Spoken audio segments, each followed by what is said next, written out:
Welcome to the chapter Application of Digital Financial Services. Myself Subhas Kafle and I am dealing with this chapter today. So let's start with its definition. The broad range of financial services accessed and delivered through digital channel including payment, credit, saving, remittance and insurance. The digital financial services DFS concept include mobile financial services MFS. It means the financial services which is provided through a bank is now delivered through a digital channels, or bank are providing a digital platform to perform the activities such as payment, credit, saving, remittance or insurance payment through a digital platform is known as digital financial services.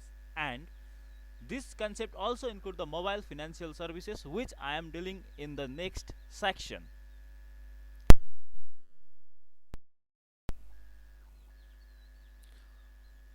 So there are various type of account and deposit we made in the bank. Let's go through each one of them. The first one is saving account. A normal account opened with the bank for the purpose of saving the amount. It is an excellent place to park emergency cash as compared to other account. It yield low interest. It means that a normal account which we create on the bank for saving purposes or keeping the money for the future use. Whenever we want, we can use it from the saving account, and it provide low interest as compared to the other bank account. And next is current account.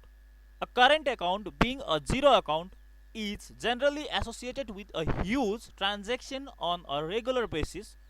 It is also known as demand deposit account and it doesn't earn any interest.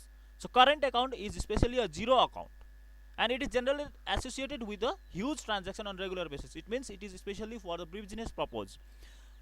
Current account is used for the business purpose. If you have a business unit or entrepreneurship or any other thing, then you can open the account on any bank, nationalized or private, any other bank where there is no, where they provide a platform for the transaction. So it also known as a demand deposit and it doesn't gives you any interest. Another is checking account. A checking account through a bank or a credit union allow you to easily use your money through a paper check. ACH, debit, automatic clearing house, which is an electronic transfer of fund, debit card or cash by a way of withdrawal at a bank or ATM. It on low interest. Checking account means in which you are not get a cash form. You have to cash your amount through the paper check or the ATM withdrawals from the thing, and it also provides low interest. Next is fixed deposit. A fixed deposit is a financial instrument provided by a bank or NBFCs, means national banking or financial corporations, which provides investor a higher rate of interest than a regular saving account until the given maturity date, and it is known as a term deposit or time deposit in Canada, Australia, New Zealand and US, and as a bond in the United Kingdom and India. So fixed deposit, the term is itself says that the money has to be deposited for the fixed period of time. You have to deposit a money for the fixed period. Let's take the period example 5 years or 7 years or 8 years. So you will get the interest rate as per the bank policy.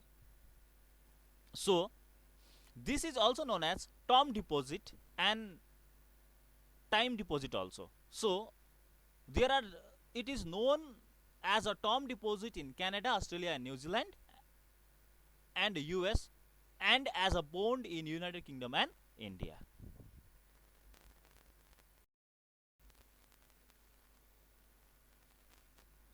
Type of loan and overdraft. Overdraft and loan. Overdraft is a variable amount of borrowing agreed with you up to the set limit. It means that overdraft are a certain amount or a variable amount which a bank is willing to provide you by certain condition. Overdraft allow you to borrow money as and when you need it up to the limit agreed between the you and bank, and overdraft allow you to borrow the money wherever you need, but certain limits should be, or certain conditions you have to be signed with the bank, between the you and the bank. So there are two type of overdraft. One is authorized overdraft, another is unauthorized overdraft. Authorized overdraft means these are arranged in advance. You have usually requested them, or your bank has offered you one when you open your account. In this case, you agreed to a borrowing limit and you can spend up to the that amount. It means that authorized overdraft is whenever you open a bank account, when bank offer you for the limit of a loan or a credit, or whenever you request for the first time and the bank is agreed to you by putting a certain limit or certain amount on certain conditions. So this is known as authorized overdraft. Unauthorized overdraft is, these overdraft happen in two scenario. It happens in the two scenario, means two cases. One, when you spend more than your pre-arranged overdraft or the money you have left in the bank, and if you find yourself in unauthorized overdraft, you will pay a fee and they can grow very quickly. Unauthorized overdraft means that when you have already borrowed the money from authorized overdraft in the form of authorized overdraft from the bank, and when you used up all the money and you need an extra money, and that extra money is known as unauthorized overdraft. And in second case, when you get that unauthorized overdraft, means that extra money, the bank will put you in extra charges, or you have to pay extra fee, and which will add up very quickly and brought up with a huge amount. So with that amount is known as unauthorized overdraft.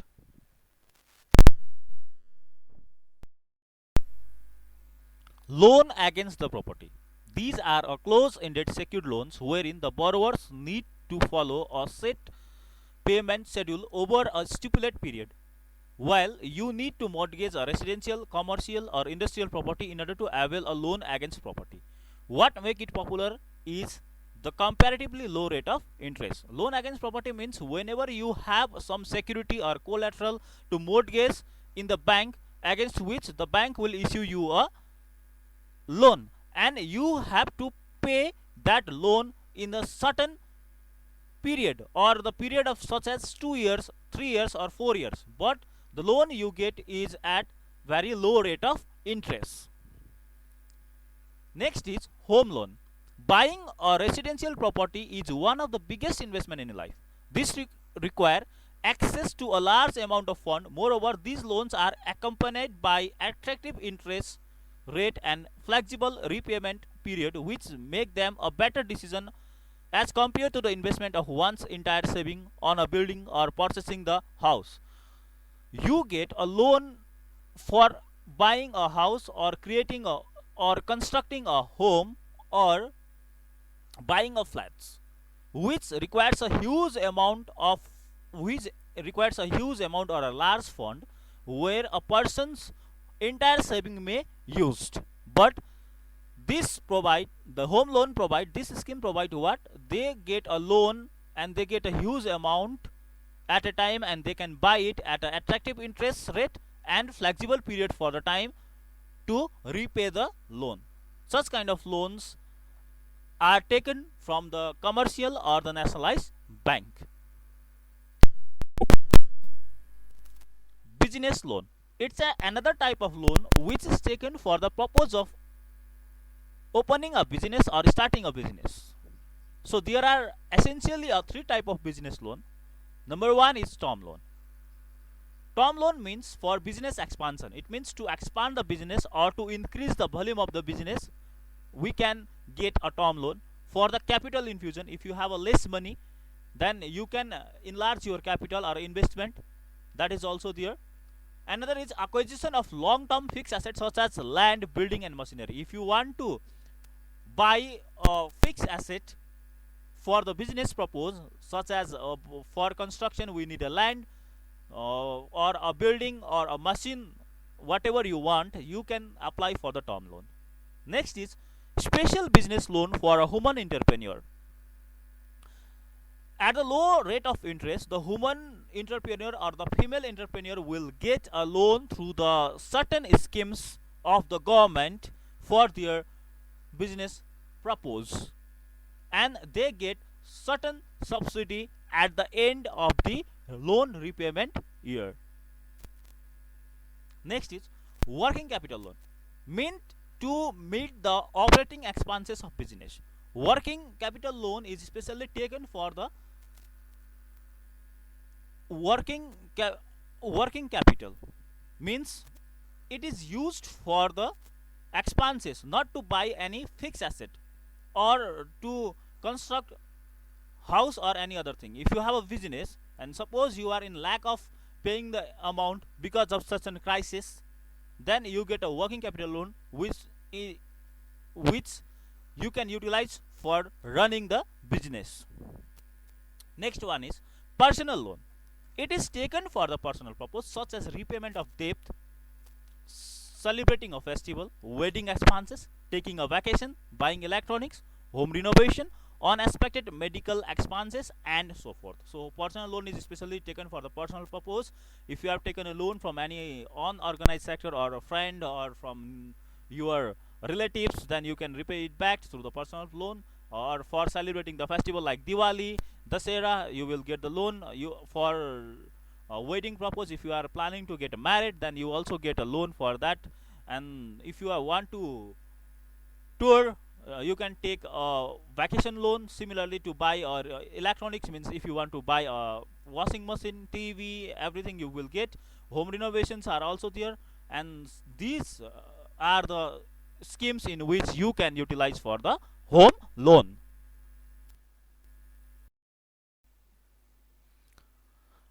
Banking service delivery channel. So banking services are delivered through a various channel. Here we are going to discuss about each one of them. The first one is internet banking. Internet banking is an electronic payment system that enable customer of a bank or other financial institution to conduct a range of financial transactions through the financial institution website.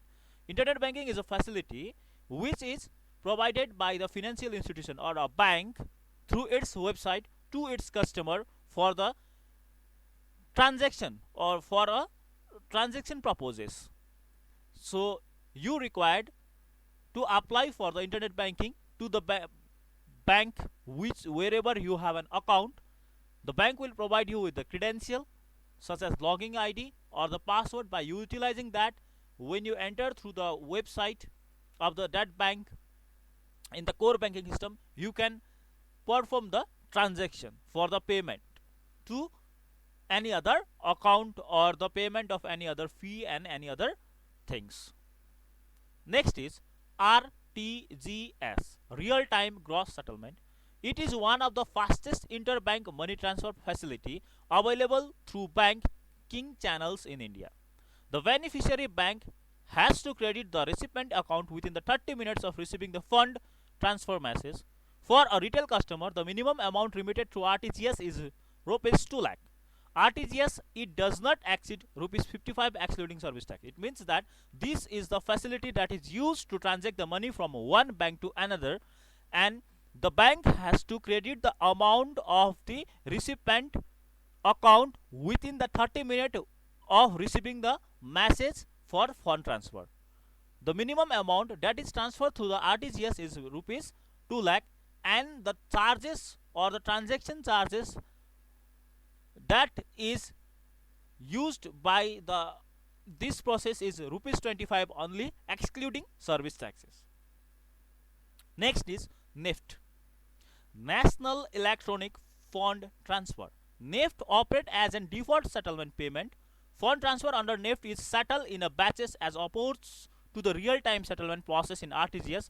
The batches are settled in hourly time slot. NEFT charges does not exceed 25 rupees per transaction. It means NEFT is also another facility that is available in India to transfer the fund from one bank to another or from one branches to another.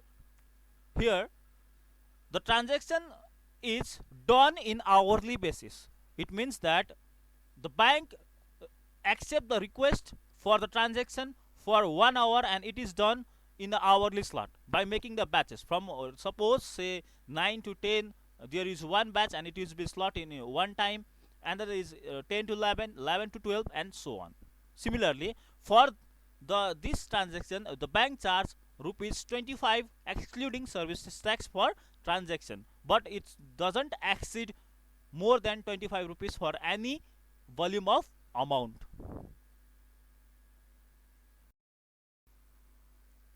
Next is mobile banking and mobile wallets. Mobile banking, it is now a popular thing. Mobile banking is a service provided by a bank or the financial institution that allow its customer to conduct financial transaction remotely using a mobile device such as a smartphone or a tablet. Unlike the related internet banking, it uses software usually called an app provided by the financial institution for this purpose. Mobile banking means banking through the mobile phones. The banking or the financial institutions provide you the mobile app or the software in your mobile for the transaction purpose. Through you can use such app in the smartphone or a tablet so that you can perform a transaction. You don't have to go and make a line on the bank, and it will reduce the physical effort of the customer. So such app you have used for SBI or like Yono and Empower in Allahabad. So similarly, different banking service has different app. Next is mobile wallet. A mobile wallet is a very way to is a way to carry your credit and debit card information in a secure digital form on your mobile device. It means mobile wallet is the way of carrying your debit card or credit card information. You don't have to carry any physical debit card or credit card. You can use you can carry it in the form of digital form in a mobile wallet, and you can make the purchase through the mobile wallet, or you can pay through the smartphone, tablet, smartwatch, which is available in the stores or the application or in web. So through these mobile wallets create a code that are known as a QR code or any other pins or any other options through which you can make the payment where you don't use your real ATM card or debit card. Example of such mobile wallets are Paytm, PhonePe, Google Pay, Veem, UPI, etc. And the last topic is cyber security. Cyber security has become increasingly important in many mobile banking operations. Cyber security encompasses a wide range of measures taken to keep electronic information private and avoid damage or theft. It means that in the present scenario, our banking operation through mobile phone or internet bankings are in threat. That most of the hackers and the thieves are in waiting for an opportunity for to hack your account informations and so on. So these security are important to us to maintain our electronic information private and safe, so that the others or the third person could not damage it. So there are three types of cyber attack that can occur. These are backdoor attack, denial of service attack, and direct access attack. So backdoor attack, in which thieves exploit alternate method of accessing a system that don't require the usual mean of authentication. Some systems have backdoors by design, other result from error. It means that backdoor attack means that certain websites or certain applications have a backdoor design through which hackers can access it without using a alternative method or without using a authenticate pin code which is assigned to you or the credential. Next is denial of service attack. It means that a rightful person is not allowed for accessing the system. That thieves has entered the wrong password many times. So when you enter it, then it says wrong. So in that case, the attackers steal your information.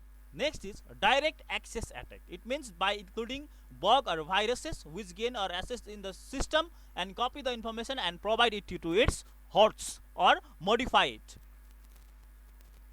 So these are the things. Beside this, there are several kind of cyber attack, which include phishing, man in the middle attack, SQL injection threat, cross-site scripting, password attack, okay, and ransomware attacks are also there. So this is the end of your topic, and if you have any doubt regarding any portion that I discuss in this lecture series, you can comment on the video or you can ask me the questions. Thank you so much.